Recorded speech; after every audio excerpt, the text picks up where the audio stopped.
At the heaviest braking point of the Bahrain circuit, turns 1 and 2 is one of the crucial corner combinations that can make or break your lap. An easy lock up into turn 1 or running a little bit wide can ruin your lap before it's even started. So let's see how it's done. Heading into T1 now, braking just before the 100 meter board. Roll off the brakes as you meet the apex, stay to the middle of the track as you ease gently back onto throttle through turn 2. Let's break it down in slow motion. We're going to brake just before the 100 meter board, keeping the car in a straight line before turning in and rolling off the brake. We're being patient and letting the car rotate as we try to keep the car in the middle of the circuit before gradually applying throttle to build traction as we head into turn 2 and use all of that inside curb. Probably the most common mistake we see from racers going into turn 1 is heading too deep in the braking phase and running out wide. Often caused by the driver braking too late and for too long. This consequently hurts your speed heading through turn 2 as you have to take a compromised, more tighter racing line.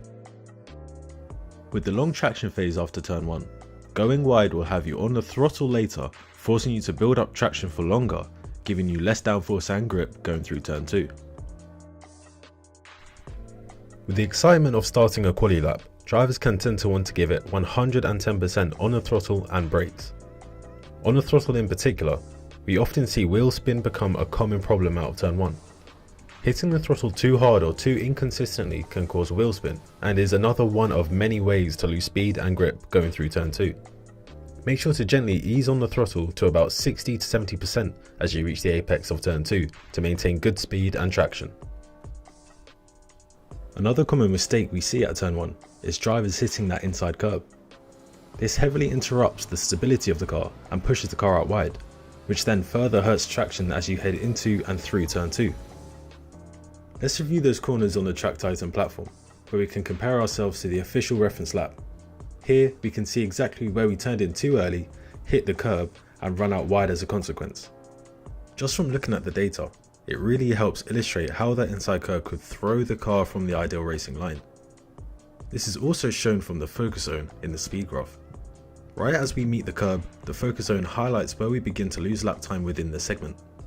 And as you can see, the time lost was a huge 0.3 of a second. It's also important to note that a mistake at turn 1 will cost you even more time as you head up the hill and into turn 4. To conclude, one of the key takeaways from turn 1 at Bahrain is about braking.